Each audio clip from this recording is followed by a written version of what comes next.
OK, people, time to dust off your magic books as we give you an exclusive behind-the-scenes look at magic school. This is the Sorcerer's Apprentice Extra.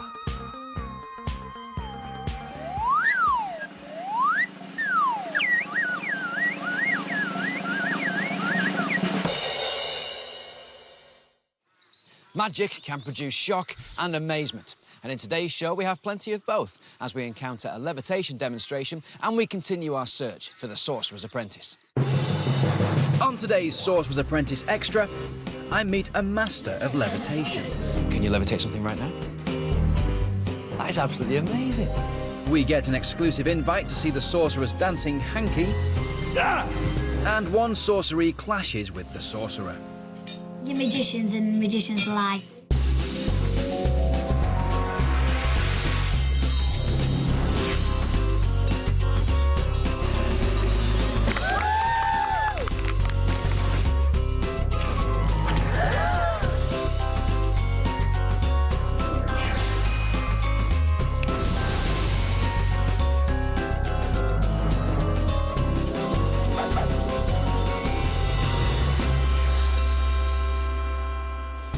At the Sorcerer's Magic School, boys and girls from all over the country are competing to become the Sorcerer's Apprentice. The kind of apprentice that I'm looking for, somebody that is dedicated, somebody that seeks to be skillful, somebody that aims for perfection. Ready?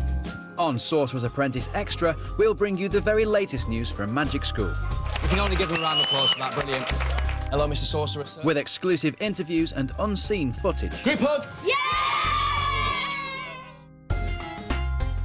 It was the start of a new day, and the sorceries gathered in the theatre for an introduction to their next magical discipline, levitation, the illusion of floating objects in the air without any visible means of support. And the Sorcerer had a special treat for them. I'd like you to put your hands together for the artistic precision of Mr. Mark Oberon. Mark performed in silence due to the immense level of concentration and attention to detail that levitation magic requires.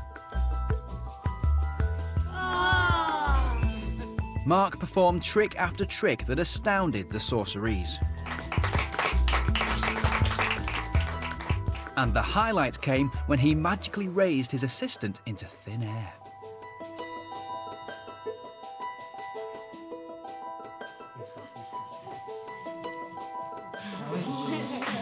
How was Mark performing these unbelievable feats of magic? The sorceries were blown away. It was so amazing. It was unbelievable. I thought he was excellent and he kept the beat, so he did it to music, and it was so graceful the way he used his hands. It really inspired me loads. Today's special guest at the Sorcerer's Magic School is a man of mystery. He does this with his hands a lot, but that's what I do to make it look magic. It's Mark Oberon. How are you doing, Mark? Very well, thank you, Barney. You are here to teach our sorceries some very important lessons in magic. Not exactly to teach them, but to perform an act that hopefully will inspire them. OK. Can you levitate something right now? Can you lend me some cash? Is that what it's going to cost? Yeah, I'm sure I can. What do you need? 10, 25... Oh, note? Yeah. Thank you very much. OK.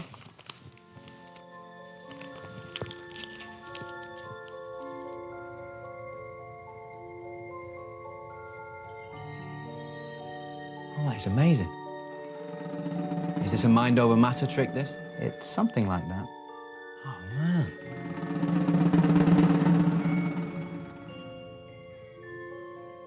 That is absolutely amazing. Thank you. Now, we talk to the sorceries quite a lot, or the Sorcerer makes sure that he always mentions the 3 Ds. Dedication, discipline and detail. Is there one that stands out more than the others? Dedication, I'd say. And the others will follow if the dedication is genuine. Well, I can't help but notice there are cards on the table there, and I love card tricks. Are you going to do one for us? I'd love to. OK, take the deck, remove 1 card from the deck. I'll turn around while you do that. OK. Should I show anybody at home, or should I just keep it to myself? Just keep it to yourself for now, please. OK. I have that card. OK. Could I have the deck, please? There's the deck. Thank you. Now, show the people at home the card. I won't look. OK. OK? Yeah, you got it, yeah. I'll let the cards fall. Please say stop at any time. Stop. Will you replace the card just here? Thank you.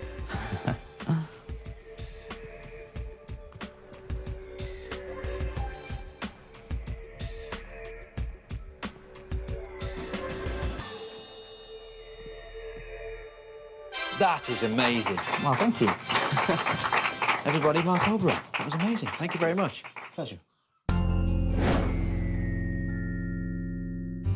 Come on in, take your seats. The sorceries had 24 hours to learn the art of levitation before performing it in front of the sorcerer. Afternoon, gentlemen, in you come. The boys with Mr. Knight were learning 3 different tricks. Okay. The flying bottle, Again, and it goes forwards and it goes backwards, and just really got to be careful with the whole thing. the floating cup, Just goes, oh, I can't control this one. Ah. and the levitating pack of cards. The thing is, when they start rising, they sort of take control, and you've got to start pushing it down because they keep coming up, and it's quite hard to control. So how were they done? Well, the flying bottle and the floating cup both worked on the same principle. Motion of it. Now, all it is, it's a hole in the back, okay, and you're placing your thumb, okay? It's harder than you actually think. The secret of the levitating cards is placing a special gimmick card with a folding flap down first. The first one then goes down, okay, so that's the one with the gimmick in it. The other cards are arranged on top of this. Then as you pretend to arrange the cards, you flick that bit up, but you keep your hand in front so no one can see, and then you just grasp in between your fingers, and this is when the action comes into play. As that goes up, you've got to pretend to push it down, it keeps going up, you're on top of it, you're on your tiptoes to push it down. With the secrets revealed, it was time to get practicing. Now, levitations, I think, are probably the most graceful form of magic. For the girls, Miss Evans chose 3 tricks of a more elegant nature. The first trick, the wand in the bottle, certainly got a reaction. No, that's what she's doing. Next was the floating wand, Just don't know how it's done. and then the levitating ring. Oh, something you ladies would like to learn? Yes! So, Miss Evans, how's it done? I have a black thread, right? The black thread is anchored to my body. I have it tied onto a piece of playing card that's stuck under my waistband. The magician can then move their body to pull or release the invisible thread attached to the wand. It's got to be slow, slow, slow. As the girls began practicing, one of them was starting to feel the pressure of taking on a new magical discipline. Welcome, ladies, gentlemen, Sorcerer, sir. Today I'm going to show you... I'm actually sort of tiny bit nervous, but I'm really scared that I'm going to mess up and the string's just going to go funny or something. It got tangled! Oh, no! But you learn a lot from your mistakes. Wise words from Miss Evans, but with her confidence shaky, how would Leonie fare in her attempts to learn levitation?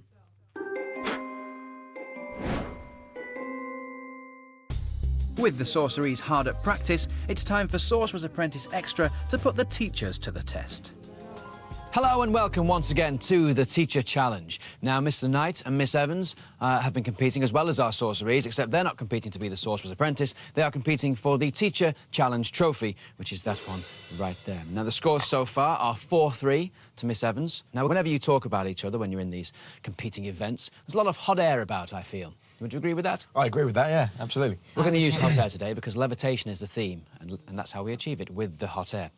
In this hat on the table are some ping pong balls, and here is a hairdryer.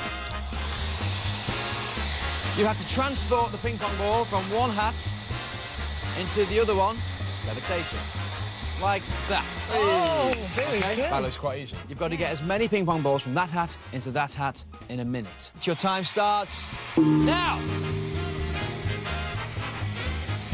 Doing very well with this first one, quite good control. Obviously, watch how it's done. I think it's just the technique there. There's a bit of tilting going on. No, that's out, that doesn't count. The ball drops on the floor. You lose it. Nice control. Yes, well done. 2. Well done. Good or what? You got 5, 4, 3, 2, 1. Can you get one in? And that's it. Time is up. No, not having that one. Get that one out. There you go. 5 balls in the hat. Not a bad score. Thanks very much. Well done. I'm quite pleased with that. Miss Evans, your turn. Mr. Knight, go and stand over there. Hairdryer time starts now. Sorry, the hat. Mr. Knight, will you stop it? Sorry. No blowing, no cheating. Now, at this point, Mr. Knight had one in. Oh. Good shot, good shot. OK, you got 30 seconds left, Miss Evans. Well done, 3 more. 2 more. Oh, no, still 3 more. Oh, dear. I'm going to have to give you a countdown in 5, 4, 3, 2, 1. This will count if it goes in. Well done. OK, hair dries off, thank you. There are 3 balls, Miss Evans. Mr Knight, you had 5. Mr Knight is the winner. Now, this is where it gets interesting. Unfortunately, there's only 1 game left. So, the final. One of you tomorrow will be taking away the Teacher Challenge trophy. You haven't got my name on there yet, have you? Are you that confident? Absolutely, 100%. What do you think? Who's going to win the final? Well, you have to find out tomorrow.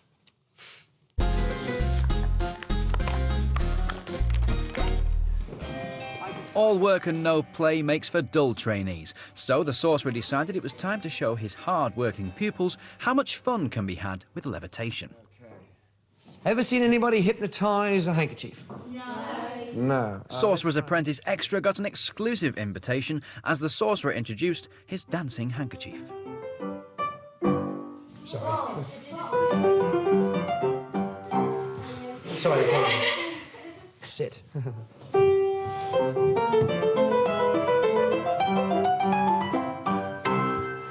you what we'll do, we'll just put this, I think I'll put this in here, out the way. Right, from the top.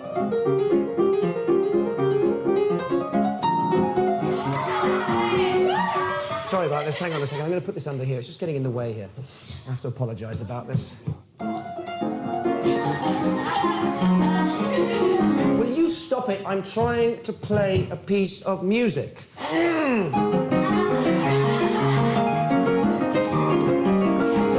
Sit.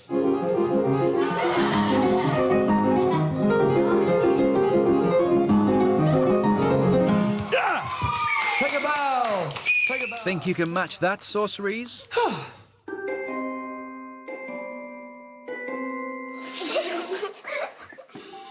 At Magic School, the competitive spirit is never out of sight, so the Sorcerer organised a school sports day. The athletic activities would focus the Sorceries' minds on balance, poise and coordination, all essential skills for the eventual apprentice. The team captains were Alex and Joe was bossing his team around from the off. Are we ready? In the egg-throwing competition, the Sorceries had to throw a rotten egg to each other in pairs without it breaking. And it was victory for Mehmet and Frankie and the boys' team. Are we ready, team? In the fancy dress relay race, Mehmet incurred a penalty for the boys for not changing inside his circle. And it was victory for the girls. Then it was time for the blindfolded obstacle race, and Joe's bossy behaviour was starting to cause problems with the boys. Yeah, you can gauge. Now I'm going blindfolded because I ain't done anything. That's your fault. Yeah. Why doesn't Tom Power go blindfolded? Because he is good at that stuff. I'll go blindfolded. And you can gauge. Oh yeah, but I ain't done anything. But you've got a loud voice. I think we're going to win, obviously, because Joe is the team captain for the boys' team and he is being really, really naughty.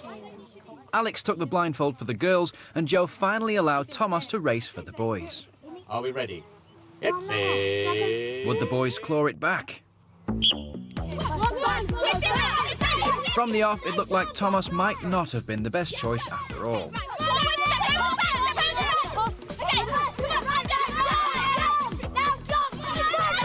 Come on, Thomas, get stuck in.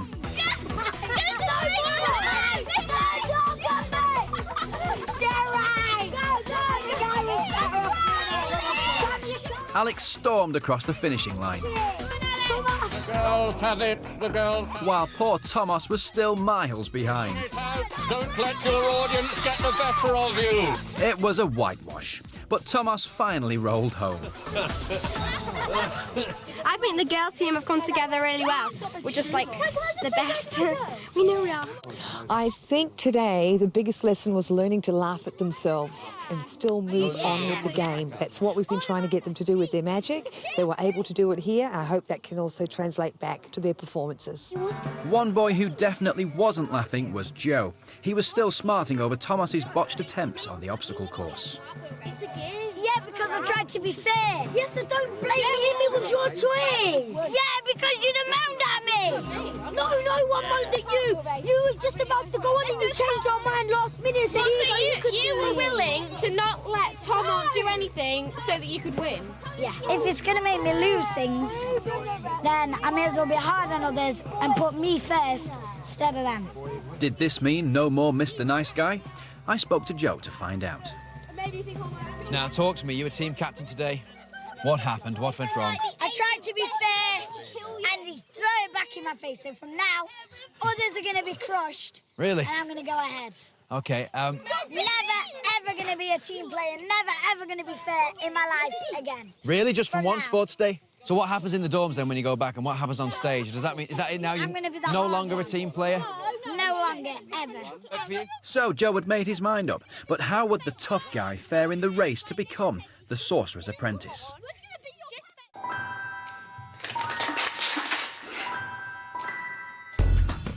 After a day of sports, the Sorcerees had built up a big appetite, but there was a surprise in store at dinner. You did ask for something exotic this morning at breakfast, Sorcerer? Doesn't look like chicken to me, Miss Ford. What is it? It's crocodile, Sorcerer. So the Sorcerees tucked into their crocodile kebabs. Is that some crocodile? Crocodile. Joe, how's the kebab? Still bitter from his sporting defeat, Joe was not in the mood to mince his words. To be honest, I wouldn't spend the time buying crocodile if it's just going to taste like chicken. We told you it's crocodile and it tastes like chickens. What's the difference between the one obvious and the other obvious? But you're magicians and magicians lie, so I don't know when. Oh! You should have thought about that before you said it, Joe. Joe, you shouldn't have said that. You shouldn't have said that. I think you'll find it's a crocodile. And the Sorcerer was not amused. Joe hadn't won himself any friends. It's a bit of a waste of time, though, isn't it? Because it tastes like chicken. Don't stop. Today at dinner, Joe made a big mistake. He goes, "You're a magician, a magician lies." Oh, I think that is disgraceful, personally. Disgraceful. Come in. It hadn't been a good day for Joe, and the Sorcerer summoned him to his study. Sit down there. What's that? Crocodile meat. Good. Now, what reason would I have in lying to you? Why would I lie to you about such a thing? Do you think that that was respectful? No, to be honest, Do you think that's a way to talk to your elders? the real reason I said it was I was in a bad mood. I'm very fond of you, Joseph, and I like your performances. You're a good performer. I think you'll go very far. Thank you, sir. Okay? I just was in a really bad mood, so I just said it, and I took my anger out on someone who was innocent and higher than me. I was just an idiot, just to get rid of some of my anger for nothing.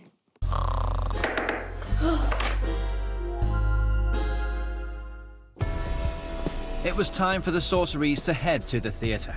The Sorcerer had invited his closest friends, some of the country's finest magicians, to watch the trainees' next show. So there was more pressure on the Sorcerees to deliver than ever before. Once again, I'm very grateful that you could make it today to be able to offer your professional opinions and your professional advice as you see our Sorcerees blossom and develop and grow into magicians. So each Sorceree is now going to step onto the stage and perform for us. Now, I think they're going to find it quite nerve-wracking because the last performance they did was in front of complete strangers who weren't really that bothered about seeing the show. Today, everybody is watching what they're doing, and these guys are professionals. Let's see how they get on. Backstage, the nerves were starting to kick in, and Leonie was really feeling the pressure. I feel really sick. But all too soon, it was time to hit the stage. Thomas was first up, and he gave a strong performance. I just want to say that genies don't like confined spaces. So I don't know why they made up genie in a bottle, because they hate it. You see, they go everywhere. As did first girl Rebecca. Look at it go. But Mehmet, or Small Deanie as he called himself, took the performance to a whole new level. May I introduce you to the one, the only, the magnificent Bottle Deanie. Ace Deanie, 2 Deanie, 3 Deanie, 4 Deanie. Well, you get the picture. Deck Deanie. He even worked in some improvisation. What's the matter? Oh, we wanted to see what it would like to jump off a cliff. Oh, that's all right. Mr. Smaldini there and his Dini family, I've got to say, were absolutely brilliant. Now, you're starting to see a difference now between sorceries, between the ones that have really mastered the patter, really mastered the magic, and the ones that are still struggling a little bit. And because this is a competition, everyone's stepping up the pace a little bit now. And I think Mehmet is really, really coming to the front as a really strong contender for the Sorcerer's Apprentice. Don't know about you, but I think he's got a very good chance. Meanwhile, Leonie had left the backstage area. Something was seriously wrong. I feel really ill. Don't worry. You see, because you are a performer, you'll still do well, because you always do. Abracadabra. Inside the theatre, the performances continued. As soon as I took it, it started going out of control. Some sorceries were better than others. Sorry about this. I've got it wrong way round. Then the sorcerer called for Leonie. A rambling magician, if ever there was one. Hands together, please, for the one, the only Miss Gypsy Rose. But it was Rebecca who came onto the stage. I'm really sorry, but Leonie's not feeling very well, so she won't be able to perform today. Miss Evans, if you'd be so kind and just make sure that Leonie is all right. Whilst the audience waited anxiously, Miss Evans checked up on her trainee. Are you okay? I'm really ill, Miss Evans. Is it nerves? I don't know if I'm sick. Are you sure it's not just because you're nervous? No, I promise. I mean, nerves are understandable, you know. There's nothing to be embarrassed about if you're just nervous. I just don't want you to regret not trying. Because if you don't give it a shot, you might be upset with yourself later. Leonie might not. What do you think, Leonie? No? Thank you. Leonie's mind was made up, so Joe was next. After his run-in with the sorcerer, would he be able to get back into his good books? Mr. Power Joe! A silk. Pretty ordinary, you think.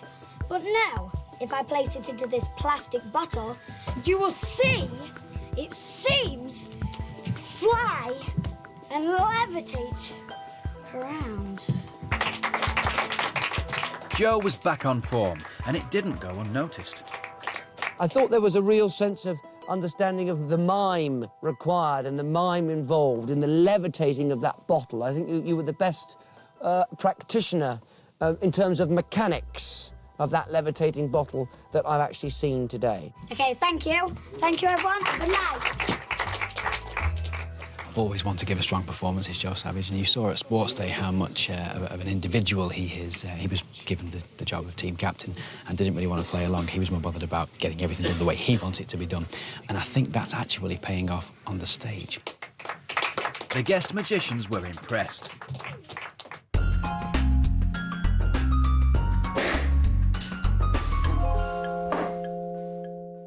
Today's performance is over, and only 9 out of the 10 sorceries managed to make it to the stage.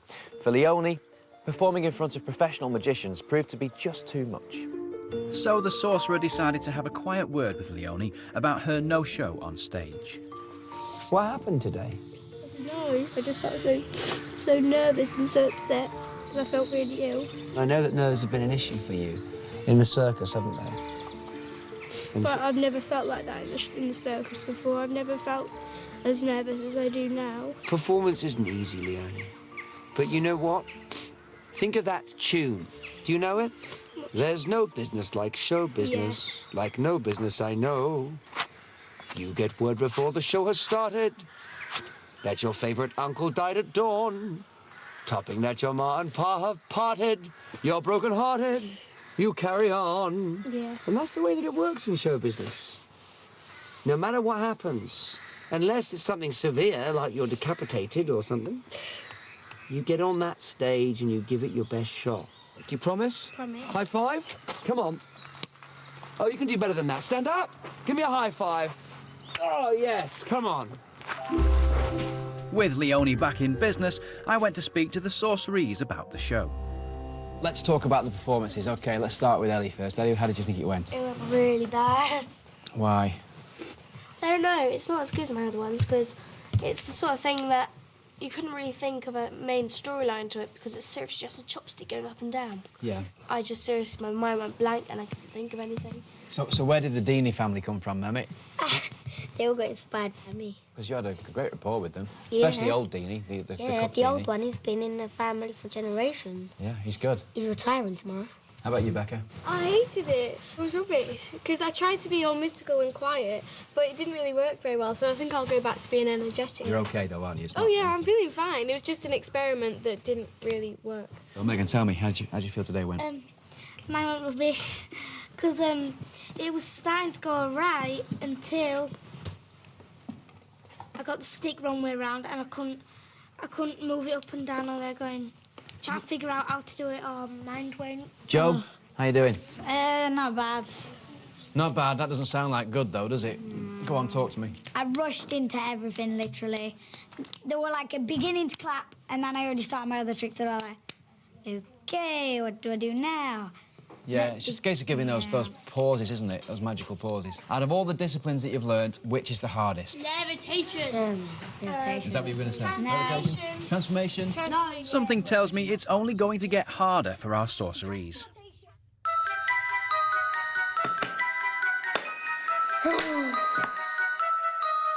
Here at the Sorcerer's Magic School, there's no time to stand still, as our sorceries will soon be finding out when they move on to their next magical discipline. Sorcerer's Apprentice Extra Master Magician David Penn gives us an introduction to... mentalism, the magic of the mind. Let me introduce you to the world's smallest mind reader.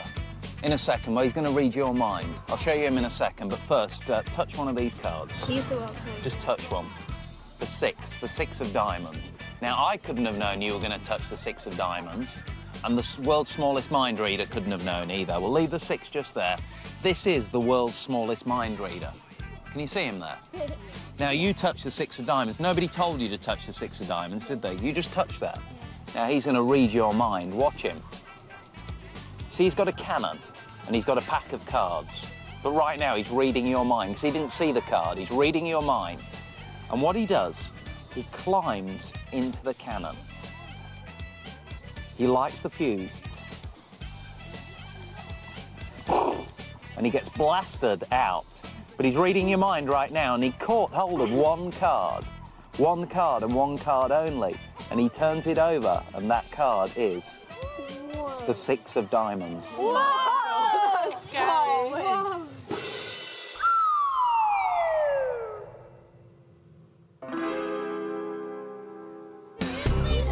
David Penn giving a sneak preview of mentalism, the magical art our sorceries will be learning later. Next time on The Sorcerer's Apprentice, the trainees attempt to predict the future.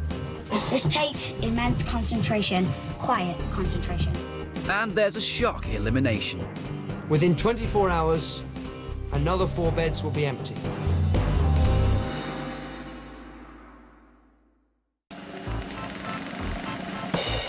We've not got much time left, people. Brace yourself.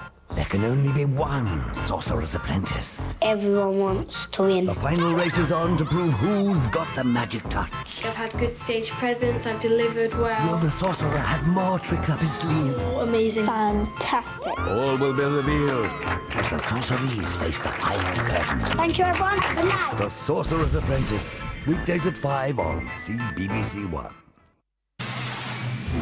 Thanks for hanging out with us this morning, and if you haven't got to rush off to school, I suggest you switch over to the CBBC channel. See you later. Discover and do! Thank you, CBBC. Now, though, please enjoy your flight with CBeebies Airlines. Yes, we hope you enjoy your